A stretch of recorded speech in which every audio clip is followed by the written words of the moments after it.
खूप वेळ झाला, ऋषी अजून आला नाहीये. अगं येतच असेल तो एवढ्यात. मी एक काम करू का, ऋषीला कॉल करू का, म्हणजे मला कळेल की तो एक्झॅक्टली कुठे आहे. ठीक आहे, चालेल.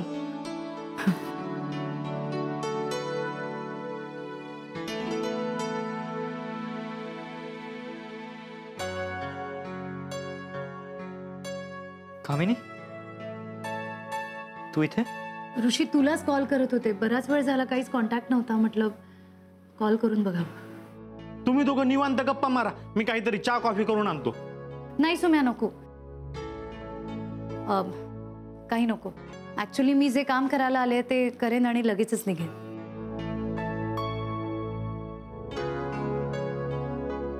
मी ऋषीला सॉरी म्हणायला आले. सॉरी? आणि मला का? ऋषी, मी खरंच खूप रूडली वागले तुझ्याशी आज, पण आभास बद्दल एका मागून एक अशा गोष्टी कळत होत्या ना की मला असं वाटलं. एनिवे, सगळे डाऊट्स आता क्लिअर झाले. ऋषी, खरं तर तू मला सांगत होतास की तो आभास फ्रॉड आहे, पण मी तुझ्यावर विश्वास नाही ठेवला आणि खूपच ओव्हर रिॲक्ट झाले. I am really very sorry. अगं तू का सॉरी म्हणतीयस? तुझ्या जागी दुसरं कोणी असतं तर त्याने सुद्धा असंच रिॲक्ट केलं असतं. It's okay. ऍक्च्युली माझेच दिवस वाईट चालू आहेत. काय झालं ऋषी, असं का बोलतोयस? कारण असंच आहे कामिनी. इतकं सगळं घडलं आणि तू माझं काहीच ऐकायला तयार नाहीये. तिला असं वाटतं की या सगळ्यांना मीच जबाबदार, आणि आजही तिचा त्या साईराजवर माझ्यापेक्षा जास्त विश्वास आहे. सी ऋषी, एक मित्र म्हणून तू नीतूच्या बाबतीत कधीच कमी नाही पडलास.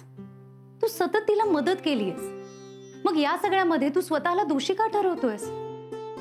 आणि जे काही खरं खोटं आहे ना ते नीतूला लवकरात लवकर कळेल. हो, पण मला तिची काळजी वाटतेय ग.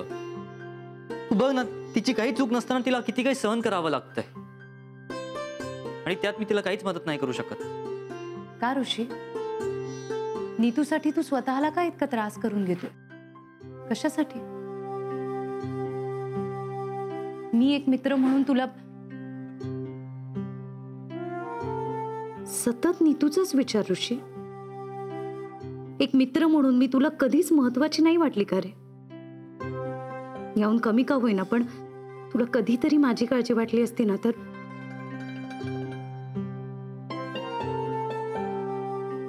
एनिवे, निघते मी.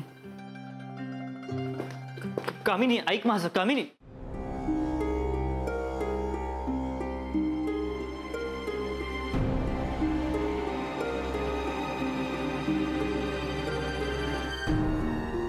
काही न बोलता खूप काही बोलून गेलीये ती सुम्या.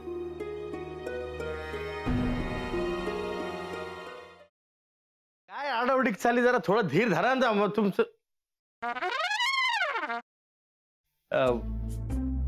कसा आहेस दादा? मी बरा आहे, पण तुला काय अशी धाड भरली? कुठे काय, मला काय झालंय? मी ठणठणीत आहे एकदम. तुला ठणठणीत चोपला पाहिजे.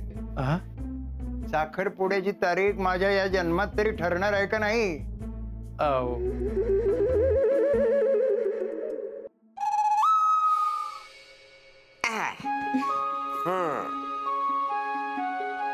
कसा वाटता?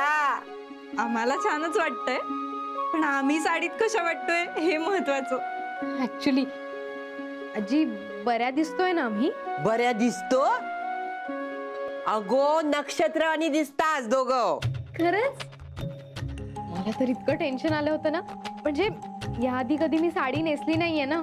हो ना, आता फक्त ही कॅरी करायला जमली म्हणजे मिळवलं.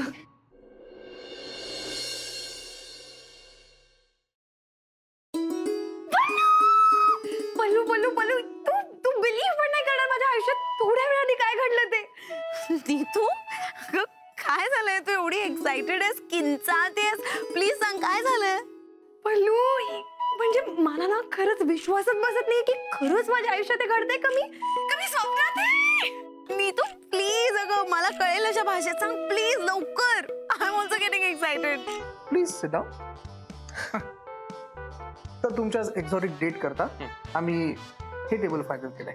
वाव अभया, हे टेबल नको. का? हे खूप मोठं होतं यार, म्हणजे नाही.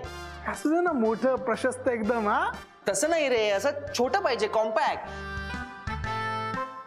यार प्रत्येक गोष्टीचं एक्झाम्पल द्यायला लागते. हे बघ, हा असा हात घेतला, केवढं लांब होतोय, केवढं लांब होतोय.